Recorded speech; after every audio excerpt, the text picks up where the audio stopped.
You know, IIT has contributed to the leadership. We're talking about John Mitchell and Bob Growney and Adrian Nemchek and Marty Cooper and so on. And I think about Motorola. I spent 28 years in Pittsburgh, and Westinghouse, of course, was the icon there.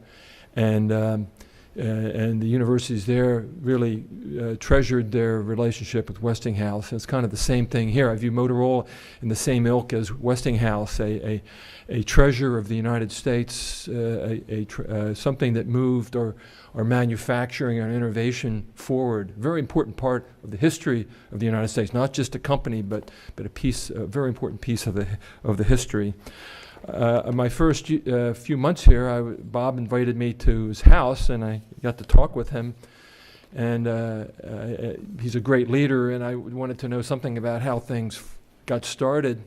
And he told me he explained to me, I think I got this right, why Motorola was so innovative. It's because his father, Paul, for whom the library here is named after, inherited or was given a business in 1928, and he knew the product would only last 2 years, and that's a B battery eliminator.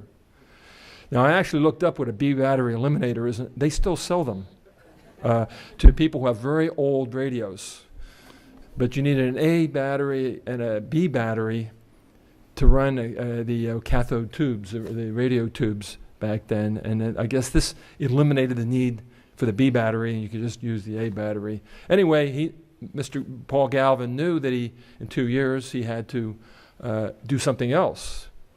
So the Motorola tradition carried on by Paul Galvin, and of course, really pushed by Bob Galvin and the company, was to innovate constantly. And you see the evidence of that innovation in what we do today, every day. Bob made a comment to me once at that meeting, innovation is often a minority of one.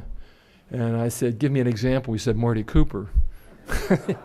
He said no one wanted to do what Marty Cooper wanted to do, but this is a smart guy, and I figured he was the innovator in the minority of one. So we keep innovating and reinventing ourselves. And I think IIT can learn from that universities are not immune to being passed up. I think we've learned some lessons at IIT about that over the past several decades. So innovating and reinventing ourselves, maybe not on the short time scale of a company, but still doing it is important, and we're dedicated to that. I also asked Bob why his father chose Motorola.